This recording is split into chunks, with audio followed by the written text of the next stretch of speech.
So what's going up on our homepage within 3 days is, I just thought of the title, Fracking and Trafficking.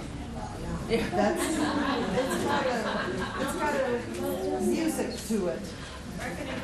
So,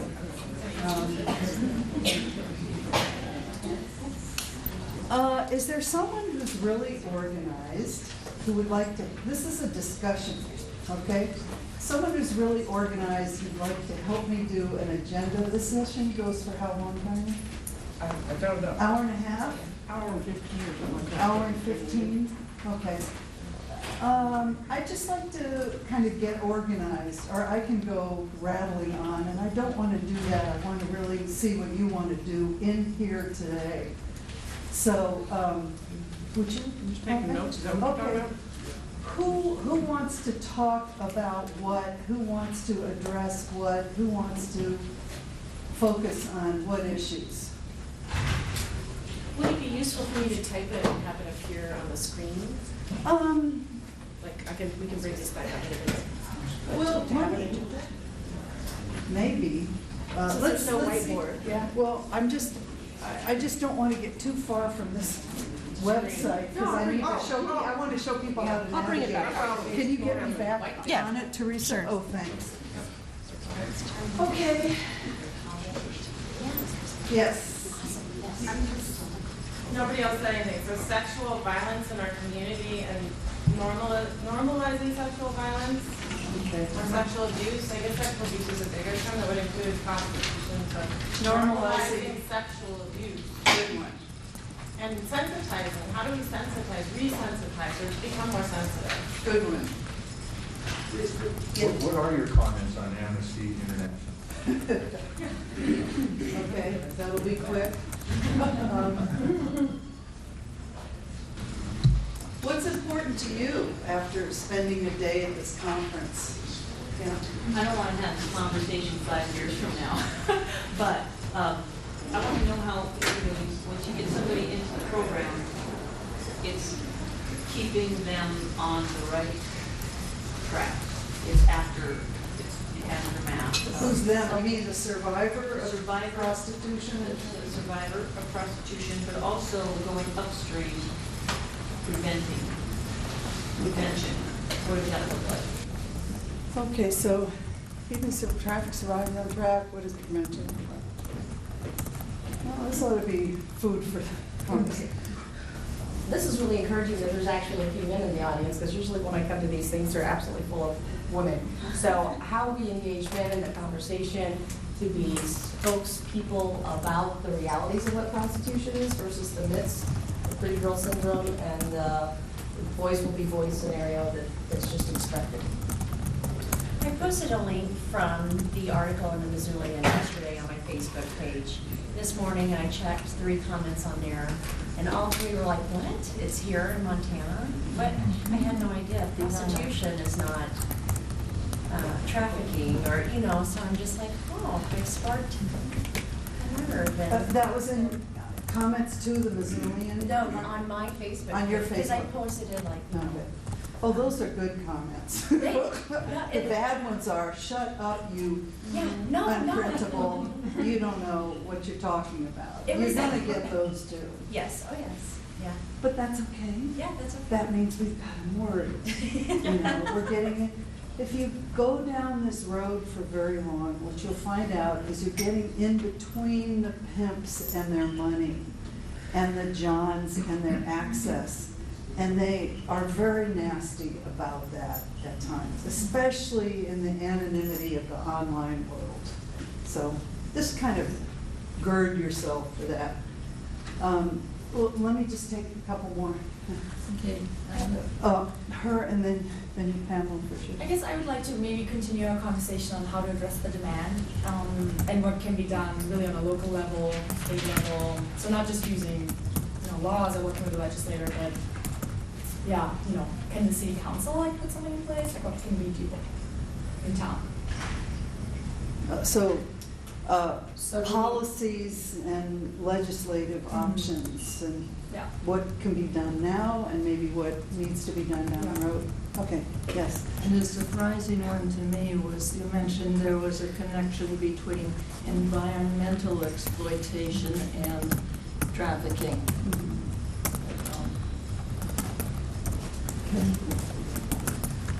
All right, what do we, 10, 20, 30, 40, 50, 60, 70, that's, if we spend have- 10 minutes on each of these, that's 80 minutes.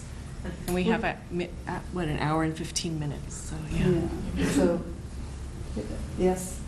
So, taking out local, that I know of someone whose daughter is in prison because she was prostituted, and she's from Missoula, but her daughter's in Arizona. So when that woman gets out of prison, how can she be helped by our community? I don't know if you have anything to say about that. Well, just a quick comment. There are a majority of women in prisons in the United States have some history of prostitution, whatever they were convicted and incarcerated for. There are a number of outstanding groups working with those women, both in prison and getting out. They need, I can help you get in touch with them. Yeah. There's a group in San Francisco called Sisters something, Okay. and they're great. But just knowing that they're coming to a community that's supportive, that doesn't reject them, that's going to try and help them find housing, where there is legal assistance to help them expunge records of misdemeanors is easy. Felonies are a little harder. Can be done. You need a good legal team that has some experience. We have pro bono survivor attorneys working with us in California that help get rid of misdemeanors and some felonies on women's records. Why? You can't get subsidized housing with a misdemeanor on your record, definitely the felony. So it just throws you back into the cycle if you don't have that legal protection. I just wanted to mention quickly that the Bloomers Project is willing to kind of be a Oh, yes. storehouse of this information. So if we can find some Brittany. lawyers that would do some pro bono work in this area, they would be glad to keep that information. So if someone calls the hotline and says, I'm looking for legal resources in Montana for XYZ, they can make that referral.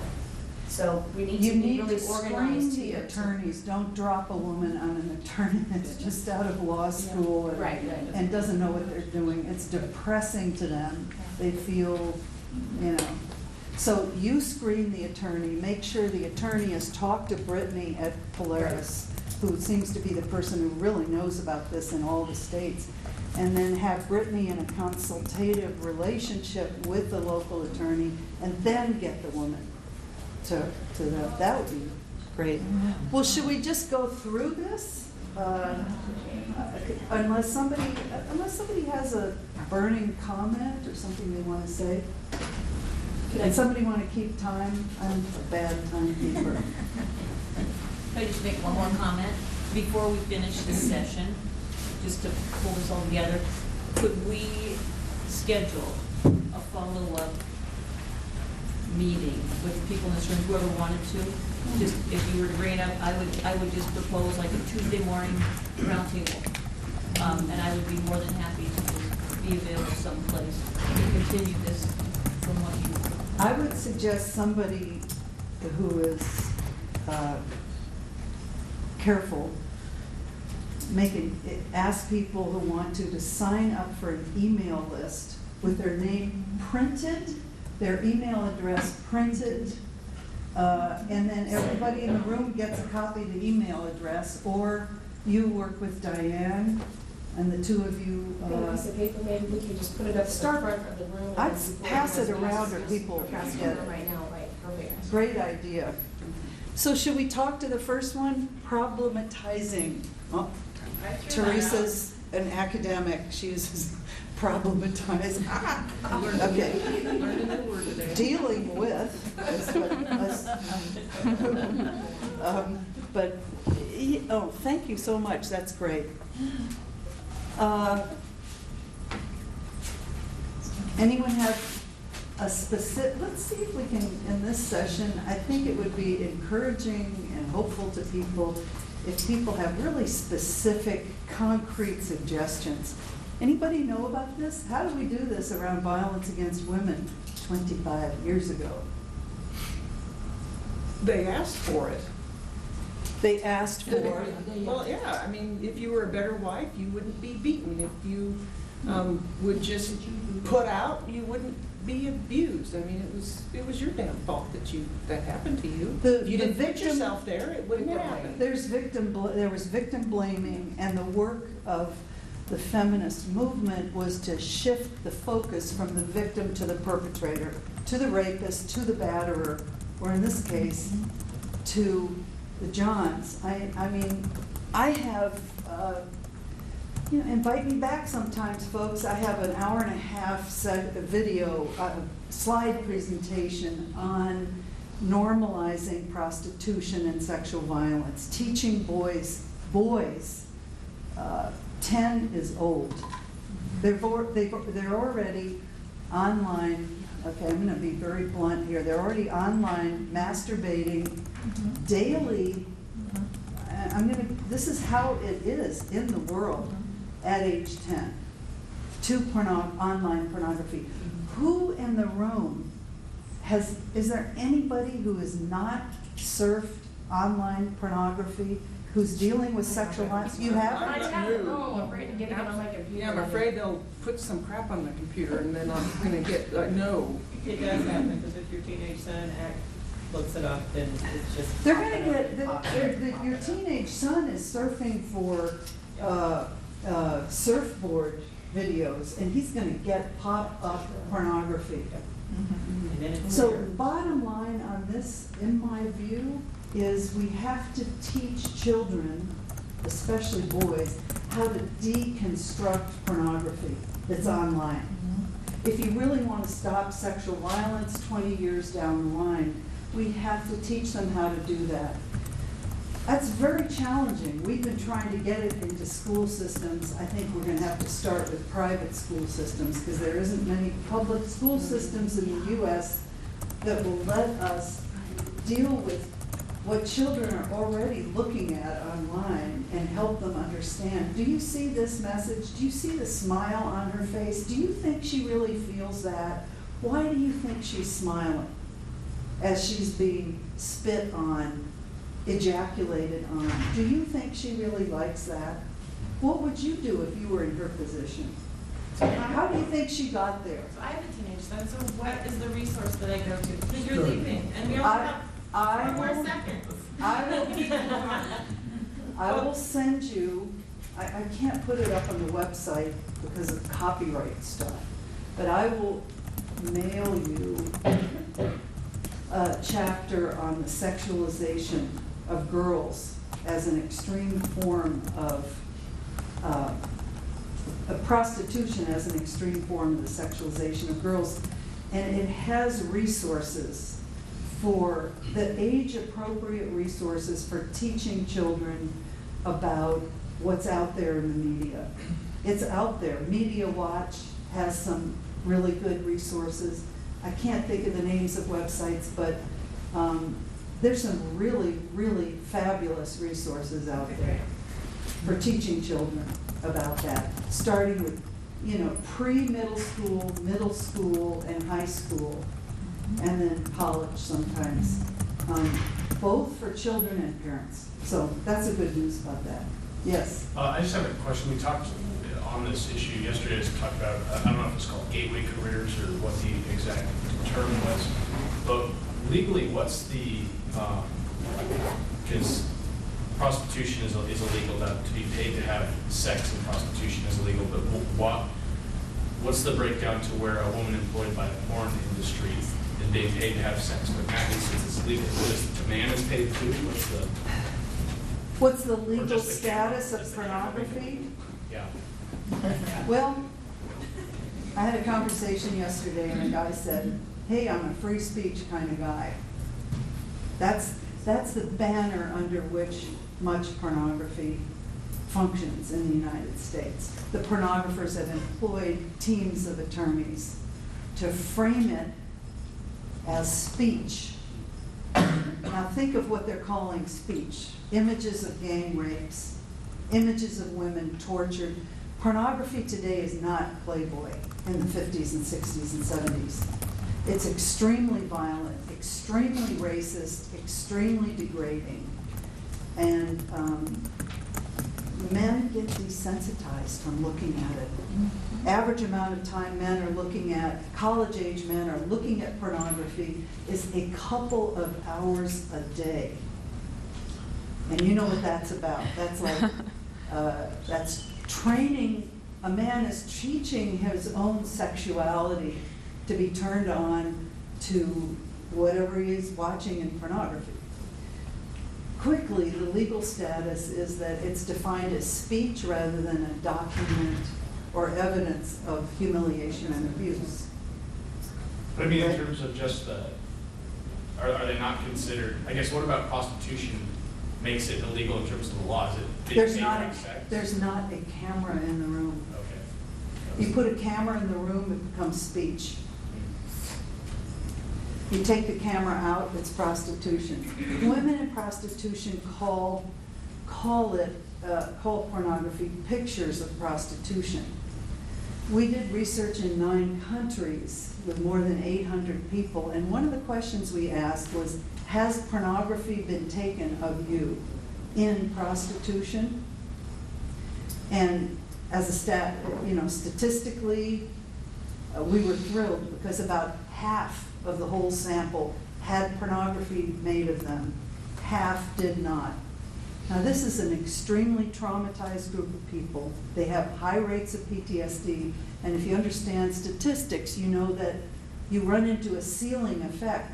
If somebody has been raped, battered, prostituted, and their PTSD is this high, does one factor drive it up a little higher? In the case of pornography, the answer is yes. When a document is made, circulated out there, out of her control for the rest of her life, her kids, her employer, her future husband may someday encounter that picture of her. When that happens, her PTSD is higher than if photos are not taken of her.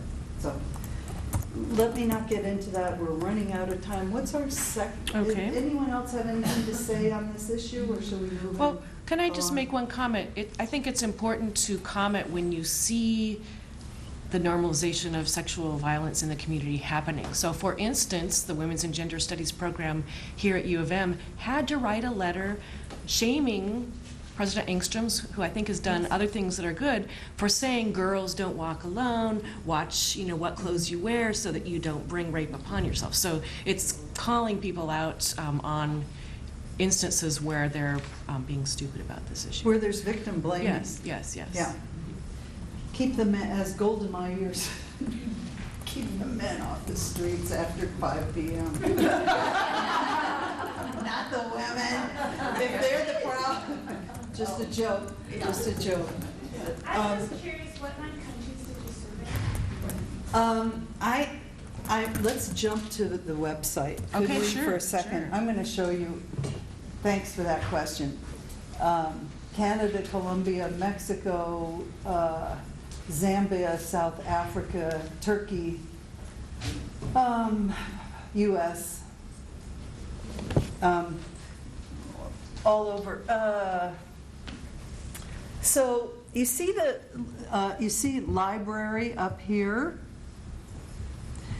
That's the critical part of our website. There's a drop-down menu that covers prostitution. The 9-country study is under prostitution and it's under trafficking. You can download the whole thing. Pornography, we have a whole section on that. Racism, colonialism. I'm just gonna. I'm not a PC person. Left click. There we go. You can download that whole thing. So. And then jump back to library. You can go to Quick Facts, which we developed for high school students and people who want to just don't know anything about the field. quick information. We have 2 blogs I'd really like to pay attention to. The Survivor's View is a phenomenal blog with survivors in Ireland, Canada, US, writing about hot issues. You know, Rachel Moran from Dublin just wrote a piece on the prostitution stops rape fallacy. You know, stuff like that. And Traffic Jamming is just our blog. If you want to write something for our blog, a few entries, we would love it. Keep us updated. I've got somebody who's going into the Bakken in the next few days and has said he's going to shoot some pictures. I really want some pictures of those school buses with stripper poles in them that are driving into the camps. Whoever can do that might get on our homepage. I want that up there. That blew my mind. Just blew my mind. I haven't seen an image of that yet. If you do take an image, if you do have a camera in there, be careful. Be careful. Watch it with your license plates. You don't want those pimps having your license. Just talk to somebody who's done this kind of stuff. Resources, we have a list of services for survivors in the U.S. That's outdated, I'm sorry.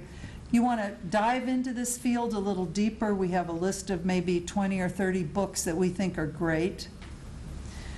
We have videos available, visual images. If you're working with a reporter on this story, tell them to go into our visual images section so they're not using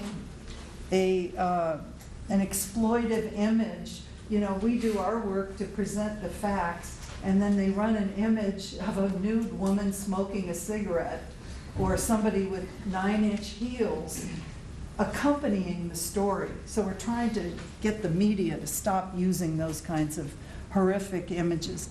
As I said to one guy recently, shoot the Johns. You don't have to keep taking images of the backs of women in mini skirts and heels. You know, we've seen that a million times. Get creative. Let's see. So please use the website. Please contact me, mfarley@prostitutionresearch.com. I'll leave cards up here. If you can't find something on our website and need it, I will be happy to help you. Okay, our next topic was, I can't remember what it was.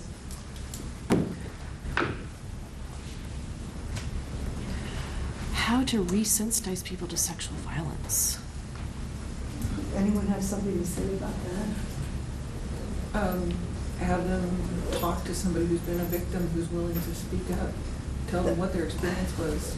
That's really important. I mean, I was talking to some people who wanted to go and, you know, like, I want to go and visit a strip club too, and I kind of said, put the brakes on a little bit, because they didn't know anything about strip clubs and how to talk with women when you go into a strip club and you're looking at somebody on a pole that has no clothes on and trying to connect with them as a human being. How do you do that?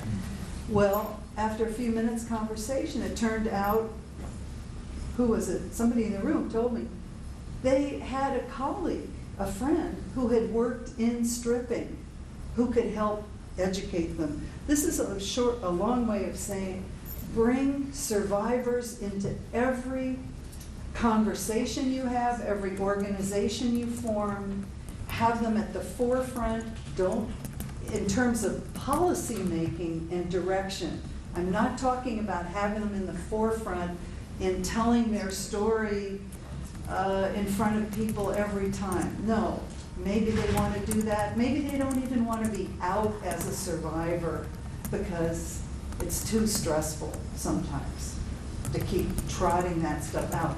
But get survivors of the sex industry into every organization and every project you're working on. One survivor who's on our board, have survivors, not just one, have survivors on your boards of directors.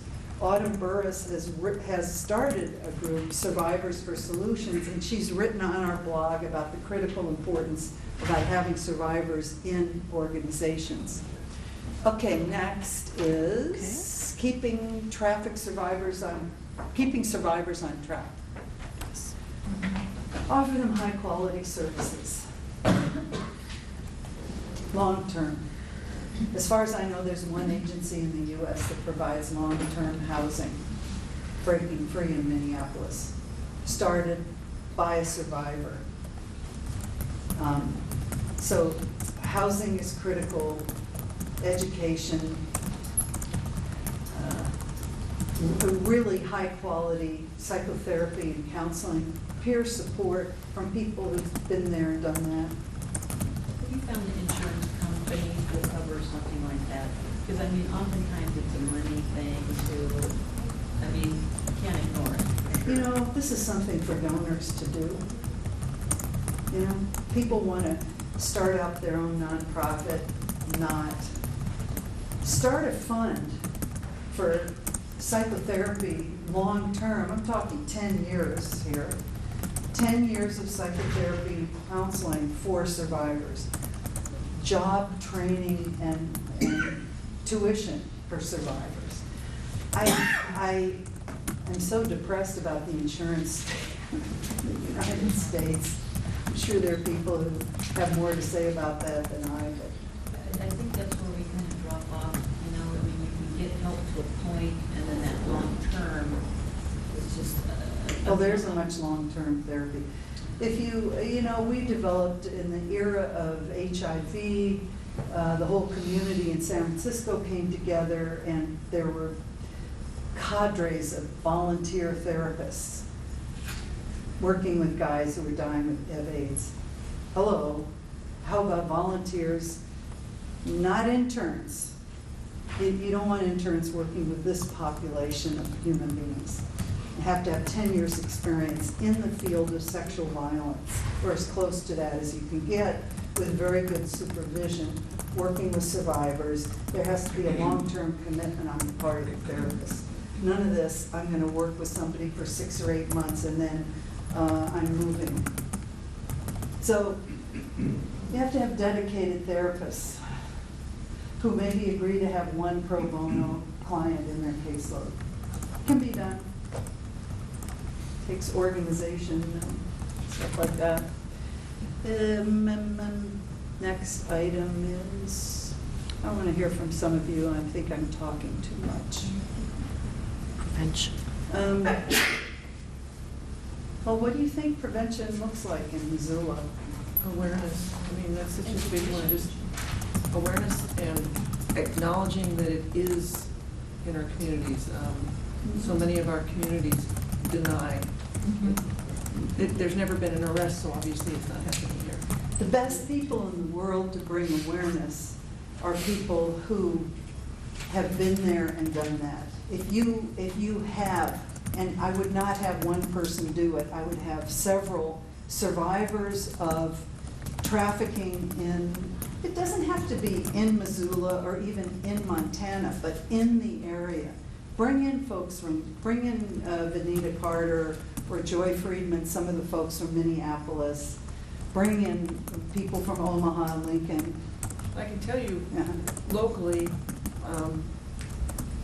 if you bring them in from outside, they still say, well, it's obviously not happening here because you can't find it here. Who is they? We're being trivial. Oh. I haven't talked to you. You know, just keep saying it. I know. Just keep saying it.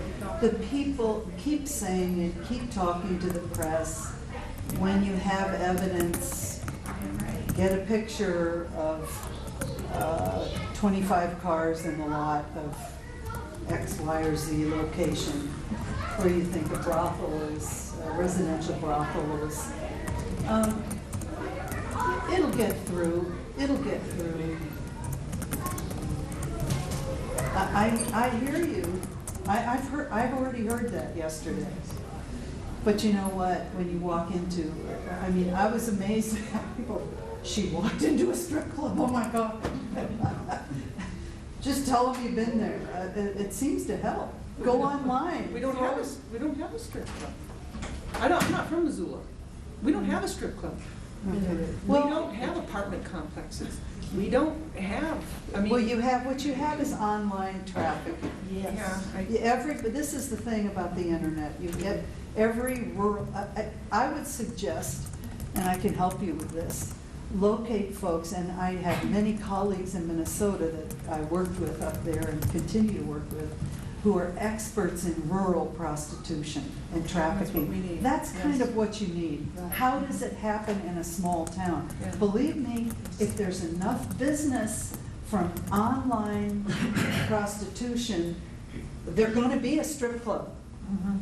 There's gonna be a bar, a hotel. Hotels are also motels. Yes, you have something to say. It is here. My daughter was a victim last year. She is the active case right now with Missoula County.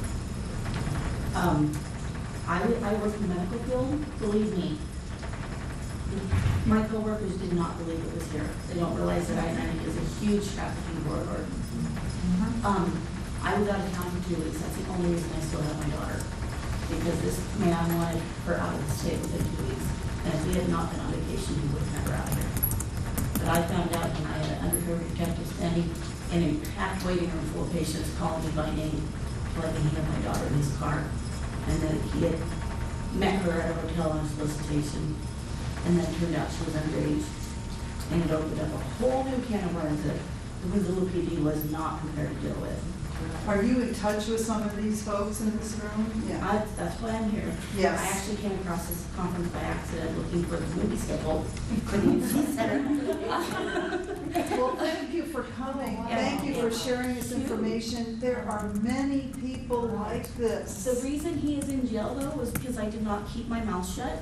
Yeah, it was hard with my daughter. She's now in Arizona with her dad. But because her workplace knew what was going on, he tried to contact her after he jumped state and went to New York. And her manager, star 69, that call, got the number, actually texted my other daughter. And then, of course, I gave it to the detective. 2 weeks later, he tried to contact her again. She was at work, had quit answering the phone because of this. And star 69, the call, it was the exact same number, under his regular name. The FBI arrested him 2 weeks later. He was extradited back here in September. What a great ending. We're lucky. You're very, very, very lucky. She's lucky she has a family network that was on this. She didn't know the magnitude of what was happening to her. He was definitely grooming her for it. Yeah. I knew something was going on as mom, but couldn't catch her, couldn't put my finger on it. He was doing everything he could to isolate her from her sources of support. Right. Move her out, make access difficult, Well, keep her busy. After this happened, she was taking a criminal law class in high school. The next month, they did a section on this. And that was a huge eye-opener for her, because then I think she really connected with what was happening. The man played it off that he was 20-something. He's the same age as her dad, 45 years old. And that really broke her to realize that, man, this guy's the same age as my dad. So anybody who is facing this kind of denial, it would be helpful, if you're comfortable with it, to write this up with no names, you know, in a way that protects your daughter's and your family's privacy, but just get this out there. I heard this, I know this woman, I talked to her, this is what's happening. Do you know I-90 in the state of Montana? That's where it's happening. Trucking, coffee shops, stuff like that. I had my mouth shut, and I got the phone call when he was extradited back. I just heard the story on the radio. Is this your daughter? Okay, Yeah. and it's getting through, you're getting through to me, sorry, it's taking me a few minutes. Denial is probably the most challenging part of our movement. It's not even pimps, it's not Johns, it's not legislators like Elliot Spitzer who buy women in prostitution, get off. It is the denial of the public and their insistence on looking the other way. that's the hardest thing for me personally to deal with, and I can hear it in your voice too. And I try to be compassionate about that. It's not just, I don't want to deal with it, or just prejudice against a hoe or something. It's an inability to deal with the pain that comes with knowing that this is happening to human beings in your own community. It's a really painful awareness. Who wants it? Who wants to know about these things? My first question was, how'd you meet this guy? Where'd you meet him? Picked me up at the mall. I'm 17 years old, you know, she's 18 now, but still. So this is probably how it's happening in rural Yeah, areas she was as doing well. what kids do, she was at the mall shopping. Right. And I have heard this again and again in Minnesota, is that there's a preference among pimps for small-town girls who are more naive than kids in San Francisco and Oakland who kind of see this, grow up with it, and parents and teachers have warned them about it. It's the more denial that happens, the more danger it is for children, because guardians like teachers and cops and mayors of small towns just aren't tuned into it. So We can't even get in the schools to show the film Chosen because the administrators are afraid of the lash back from the parents. 22-minute film that doesn't, I don't think it even uses the word sex. And you can't get it in the school. Well, here's an easy answer. You can keep trying, but why not get yourself elected to the school board? You know, right. So that's I'm a not little sure bit. she wants to do that. But you know, you or other people that you know that would share your beliefs get. You know, if you take over the school board, there went away to some of the protests. We're working just it every way we can. having her talk in your town is going to break through a lot. What do you do if people are voiceless all the time? I mean, I hear what you're saying, but how do you create a catalyst for people to lift their voice? Because it's so silent. I mean, I know there's an urgency about this. I know there's an urgency about this. I know that for me personally, having been doing this for 18 years now, there's a sense that if I have to do things that make a difference in the next week, or I can't survive with this. That means I take on tiny things. My task for the week is to call this person and this person and see if I can get through to them. You cannot have major social change in 6 months. Not going to happen. We are up against, let me tell you what we're really up against, a system of male supremacy over women. That isn't going to come down in the next decade. It's not going to come down in my lifetime. But with the commitment of feminist men, and I know a lot of them, and the hard work of a lot of people, we're going to make a big, big dent in it. And we're doing it already, which is when the denial kicks in the hardest, when you start moving forward. So get ready for that too. You have to look at it as a sign of progress. You know, lemonade, not lemon juice. Okay, what's our next item? How are we doing? Yes, maybe you too. One more thing on the prevention thing. I think a lot of it I used to be in law enforcement, and I think that's where a big part of it is. It's called G2, intelligence. There needs to be more intelligence about what's going on in your community. When you talk to these pimps, a lot of them, where they're getting their girls is runaways at the bus station. Well, hell, have somebody in the bus station, I don't care who he is, might be the janitor, ask, is there a guy that comes around and just kind of trolls the place, taking girls out for lunch or taking them out for a drink? You know, they know that the people in those areas know. Yes, they do. Truck drivers. Where are the truck drivers? You know, there should be some G2 or informants, whatever you want to call it, intelligence developed. And thank you for this idea. And really good working relationships between the community and the police. That's extremely important, because if you know who you're calling, you don't just call 911 out of the blue. You know, Sergeant so-and-so, blah, blah, blah, knows about this issue, it wants to work with the community, and that's your connection. So find a community police liaisons, really important. Yes? So I apologize for missing out because we were outside trying to schedule a follow-up training that will address what's going on in Missoula. So sorry if I missed the comments on the push the police and the FBI.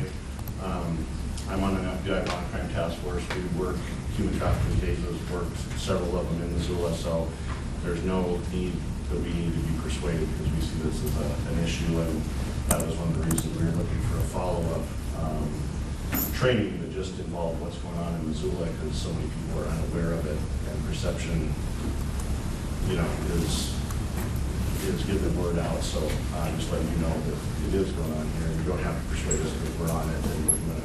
So he's on a task force. The next time there's a presentation in the community, next time you want to present to a high school that's reluctant, ask him who he suggests to come in and speak to your community and how to work with the community on this issue. I thank you for saying that. Could we have your name and phone number, please? Yeah, my name is Guy Baker, and my number's 396-3217. 51 396-3217. And I didn't catch your name? Guy Baker. Guy Baker. Thanks so much.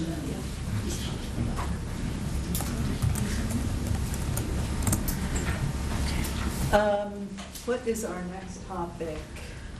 I mean, someone just brought up an attempted trafficking case that the family intervened in, but it would have been, a pimp was working very, very hard to get this kid from a mall into another state, and the family intervened, but it's just, I think you should tell him exactly how it went. He's talked to her. He knows about it, okay.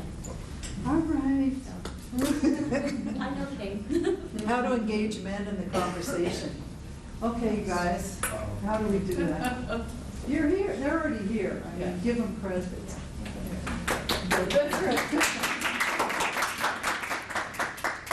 I think the burning question for me is, how can we help you talk to men who are not in the room? Yes. Any thoughts on that? It's basically Jackson Katz, who wrote a book called The Macho Paradox, has worked for 15 years with men in sports teams and colleges and something called bystander intervention. He's been at the U several times. He's great, isn't he? We have a video by him up in our video section. Check him out. We also have a video by an Israeli guy named Ron Gavrieli called Why I Stopped Using Porn. That's unbelievable. He's just, has anyone seen that thing? Oh God, it's wonderful. Anyway, so how do we get to the guys that aren't here in the room? Discuss what consent is and what it's not. What it is To the now? guys in the room. Do you feel defensive right now? Do you sometimes feel defensive, like you're the bad guys and all the time, or? No. No, I think that the biggest thing and I work with a student group on campus here, the biggest thing for guys in terms of awareness, and we talked about it earlier, is absolutely the numbing factor of not just pornography, but movies nowadays. Specifically, one comes to mind, Wolf of Wall Street, that just came out. Oh, yeah. I haven't seen it, but I have, yeah. But it's something that is completely numbing, Right. and not just in terms of prostitution and pornography, but in terms of healthy relationships between boys and girlfriend, husband and wives. And so that's a big thing too. And I've never ran into a student or young man who views prostitution as something that they're pro, and I think that it's something that they are unaware in one sense because of the way of the portrayal was brought up yesterday. I think in your panel, how is it portrayed? And someone mentioned the pretty woman myth. And I think the big thing is information awareness, and then I think there's something about men speaking out too. That it's kosher to fall into a social norm of passivity that voices bodies that we I have a question. On a university level, is there, you've got all these new freshmen, they're fresh from home, they're in this new environment. How do the universities, I know about this in university, transitioning yeah. students and like discussing healthy relationships? I mean, is that an alternative or is it mandatory their first semester? At least in terms of prevention of sexual assault and rape, after the flurry of rape cases now, every entering transfer student, foreign student, new student, and also faculty member has to go through that training. If they don't, they won't be allowed to register for classes. So unfortunately, in my view, it's something that's online, so they're not getting into a conversation, they're doing something online, but at least it's a first step. You actually can register for your classes if you don't go through it. Right. Yeah. That just came about this last year, but we also have a program called SAPS, and I have a law enforcement officer, myself, and a few folks from the Y, and the first step will all come together, and the RA, the resident assistants, are very well informed about this. Once every couple months, we have a class, and we actually physically demonstrate what some of this initial stages of it looks like, and the kids go, because they don't usually have the in-person people doing an activity that is absolutely not shown.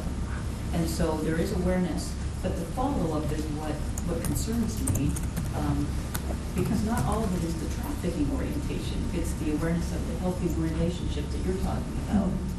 Did you have an idea about this? Last year I was a freshman at the University of Montana, and one thing that all those students have to do, they have to go through orientation for either transfers or exchange or upcoming freshmen. They do a really good job during orientation because the advocates on campus demonstrate what a healthy relationship looks like, what it looks like to even have a difficult situation of even grief and how to handle that situation. They tell you to go to Gabrielle is Gabrieli. So it's definitely a great thing because you can't register for any class, like someone said. You can't register for any of your classes, and men and women both do all those things. And even for prevention too, like she was saying in the residence halls, is last year as well, they had a women's self-defense thing. It actually did help one of the students who was trying to get an incident happen to her, and she actually went to one of the demonstrations and figured out how to help herself in that situation. I mean, I think, again, this chapter that I'll send you if you ask me online for it, gets into things like Grand Theft Auto, which is the most commonly used video game in the world. You know, as a new release comes out, it's making millions and millions of dollars. And Grand Theft Auto 5, the hero of it is a trafficker from Eastern Europe that the player identifies with, and you get points for setting up a strip club, you get points for buying a woman in prostitution, and then the game shows the car rocking as he's assaulting her, and then he throws her out of the car and shoots her dead, thereby not paying her and scoring points that way.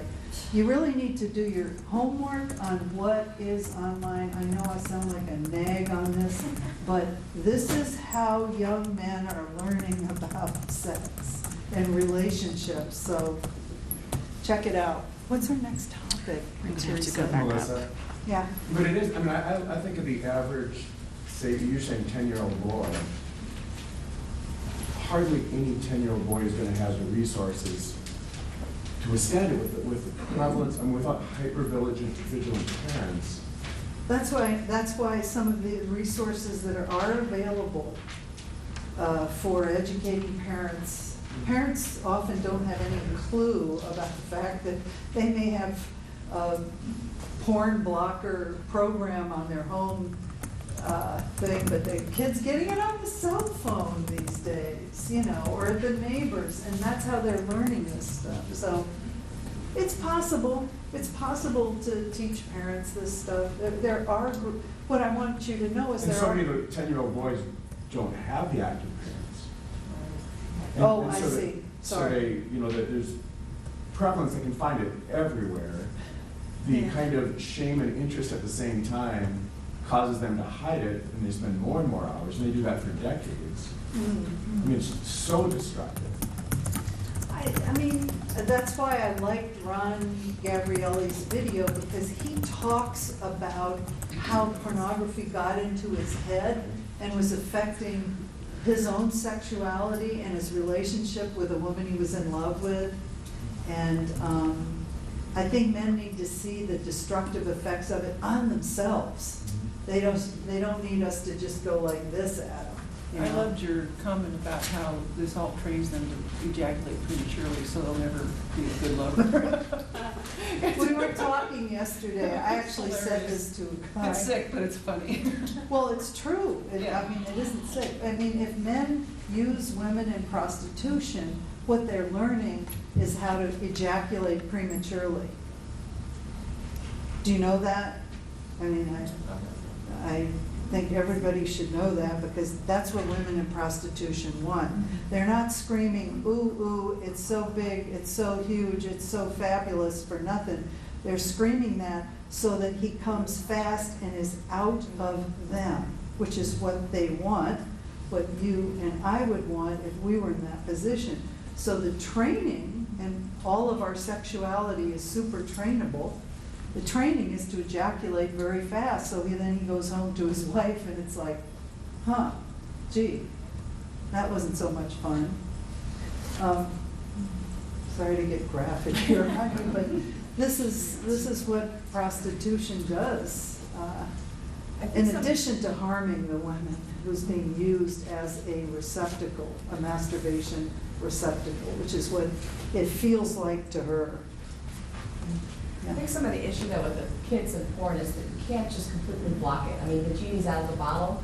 So we need to come up with some strategies of how do you relate. I mean, it's hard to, what is the consciousness of a 10-year-old? I mean, really, what can their brain rationalize? What kind of curriculum do they need to have to say, teach your 10-year-old how to deconstruct pornography? It's like I could teach an adult how to deconstruct pornography. So I mean, really kind of, how does that look like, and what research is being done? I'm teaching my 3-year-old grandkids, we're all teaching them how to identify an ad. I mean, they don't watch TV at all, and they watch just a tiny bit. Oh, well, speaking of little tiny babies. Don't leave, you can stay. It's okay if they cry. They can identify ads on videos, on TV, and it's like a game. Oh, that's an ad. Boom, it goes mute, like that. I mean, that's 3-year-olds, so we can teach them this stuff. This one we've kind of dealt with. Environmental. Oh, that's one that's Oh. farther down. What about this one? Local level demand. Yeah, I mean, Embarrass the hell out of people patronizing them. well, I think to shift the attitude and the perspective and the environment of local law enforcement is where you want to go. I mean, you find out who are the law enforcement officers who really get it on this issue. And I'll tell you, there are some fabulous people out there doing trainings on this. We had a great case in Montana recently, a judge who adjudicated a case of an I know. adult man, and he blamed her. He verbally in court blamed her for what happened to her. He's no longer on the bench.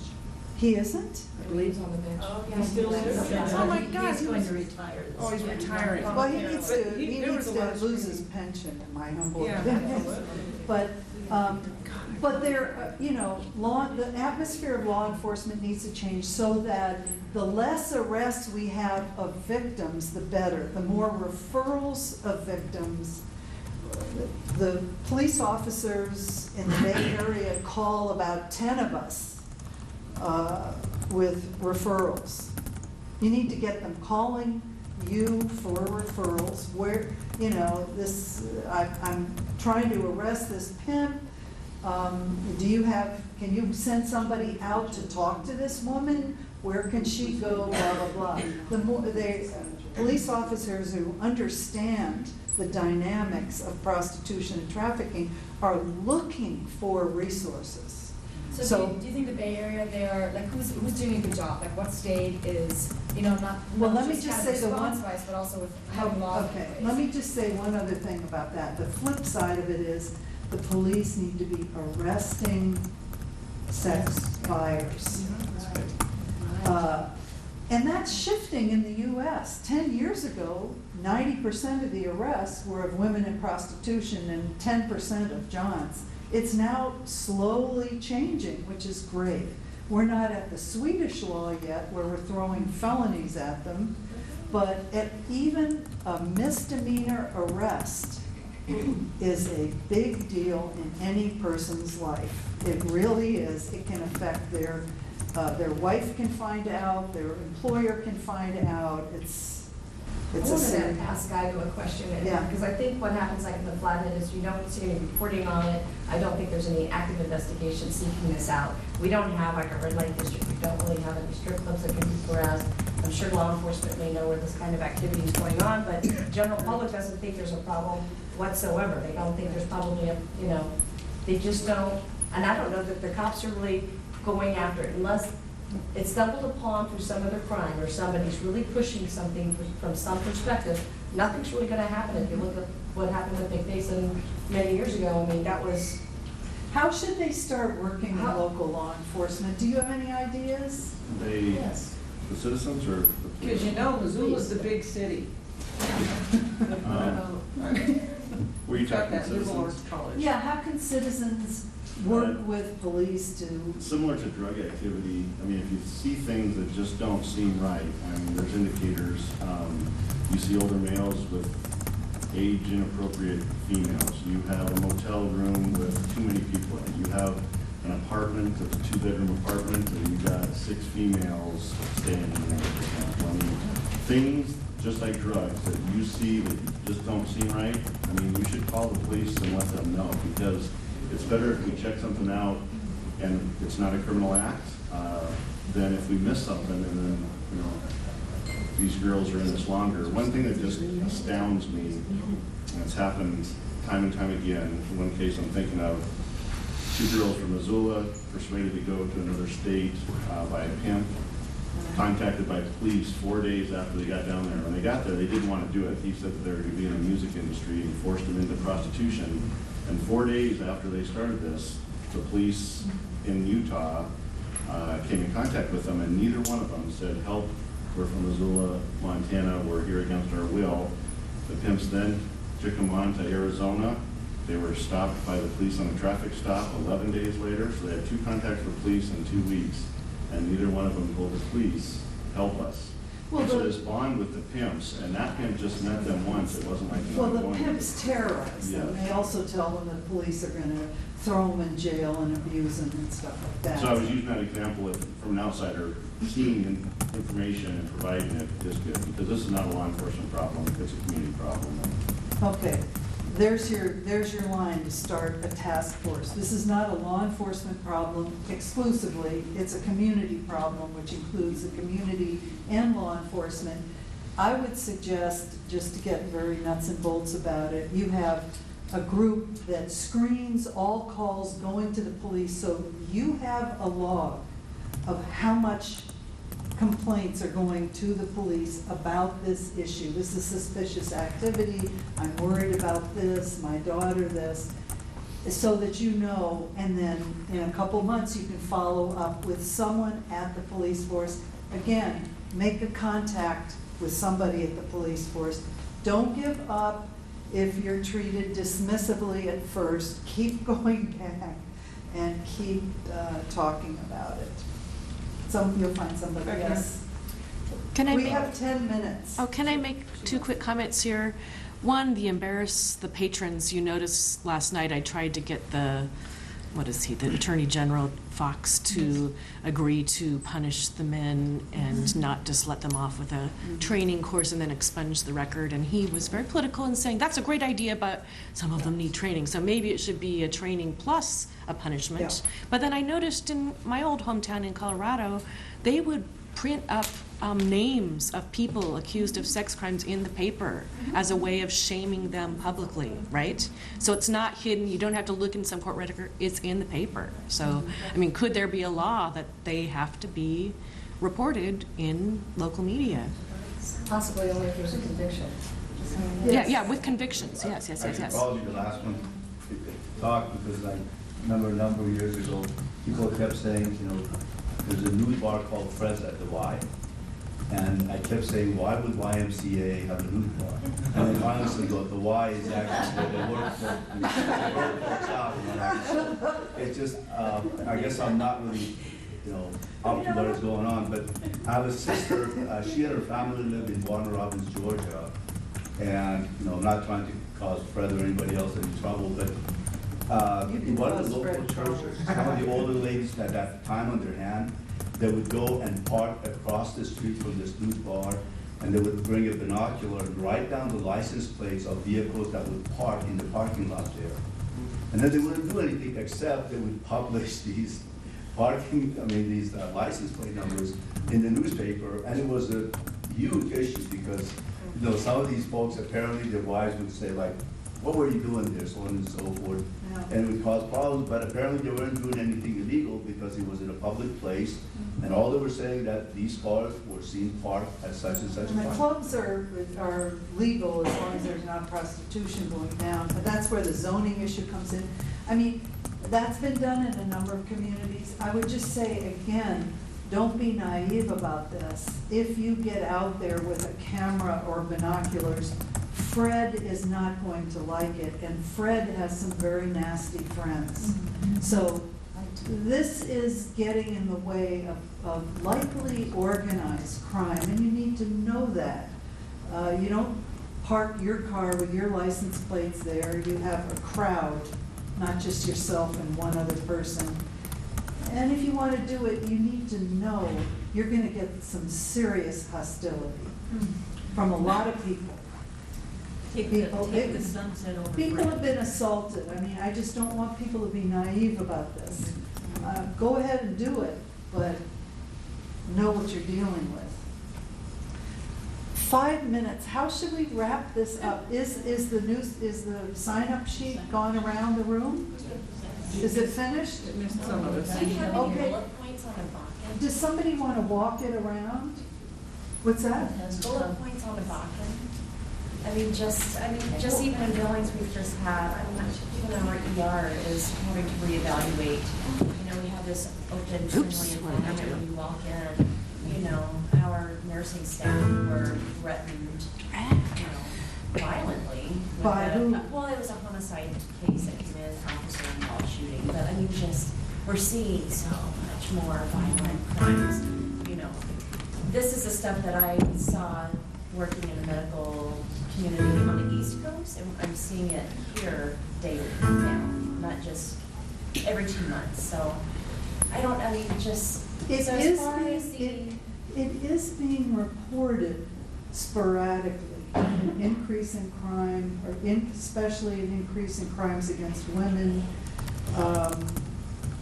all the things I've been talking about and others have been talking about. I think it would be, and I feel a sense of hopelessness on the part of people to change oil company policies. I mean, you're up against some of the most powerful interests in the world. I think it's possible for Montanans to show the rest of us how to do it. That's what I want you to do. Get a really good, I'll help you if there's anything I can do, but see, I don't know that you're getting violent threats in emergency rooms. That's what happened in the healthcare system I worked with in San Francisco. They had to welcome to high crime living, we had to have a bulletproof reception area Yes, up. that's what I'm used to, and here I come here, I'm like, where's the bulletproof glass at? Oh no, we're safe here, huh?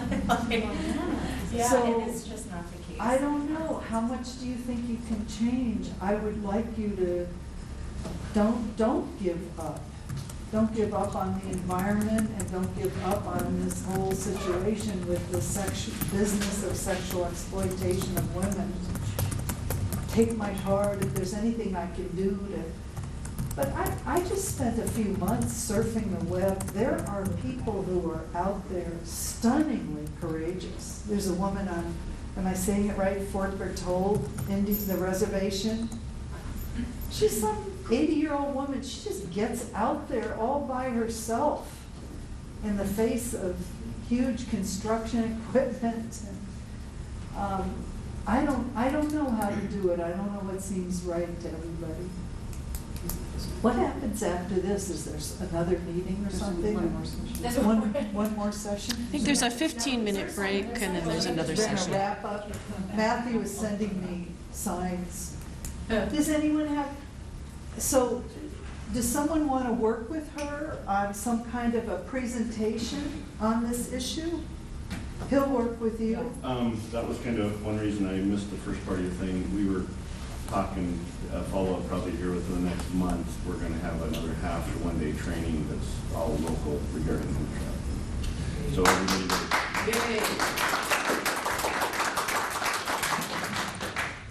everybody who attended the conference, as well as others,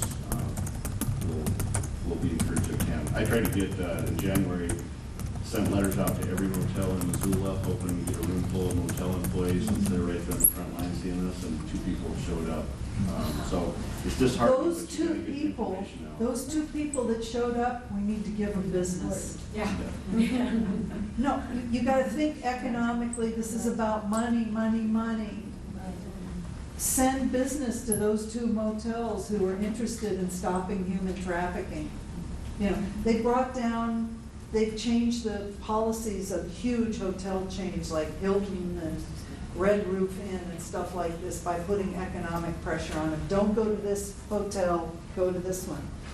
Final couple words. At the back end, there was an article published by the 2% strippers who willingly went into North Dakota. She could make $3,000 a night. It was picked up by CNN, it went viral, so now all these reporters are going into this one town in North Dakota, and it's shutting down all these businesses. Because people don't want their picture taken, they don't want their businesses out there, and so sometimes it is just writing about it, getting information out there, and then seeing how people respond to that. I was blown away with happiness at the juxtaposition of an oil company rig with the name Whiting Oil Company underneath it, and a front page article on trafficking in the Missoulian today. For me, that's as good as it gets. Maybe the Whiting Oil Company is going to think, do we need to have some kind of policies in our company? Some anti-trafficking policies? Do we need to consider working with the FBI and the police to see how we can prevent these school buses from driving into the middle of the camps run by pimps with women in prostitution for sale? Maybe we shouldn't do that in our camp. People have already said to me, there are some camps, some barrack-style housing that are very different from others. What are they? How do they prevent this? You know, I think a lot's going to happen here. That's what I think. Well, I'll just add, so there was a documentary here a few weeks ago, it was called Boom. So it's, I Emphasize, it's a nonprofit out of Colorado, and they do a lot of work around trafficking out of the back end. And I think one big thing that I took away, there's literally, it is booming up. I mean, there's no infrastructure, but there is so many people, so much crime. And there is one domestic violence victim service. I mean, there's literally one advocate for all these, for all these survivors, for all these women up there, families up there. And so I think just as you think of, we're approaching a legislative session here in Montana next year, and the last legislative session, an appropriations bill didn't come through, and it was connected to lots of money to educate law enforcement, especially up in the northeastern region, and that's what we need. And we need education, training, and we need to make sure that there's more services up there. For rape crisis centers and physical shelters for women who are trafficked in and want to get out. That's really important. So talk to your legislators and push that. The head of a domestic violence shelter up in Alberta, in the middle of that field, went on a hunger strike to get more funding. I thought, oh, that's a new tactic. I know shelter directors that go to the legislature, but I hadn't heard about hunger strikes. Thank you all. I think we have to quit. Good luck to everybody.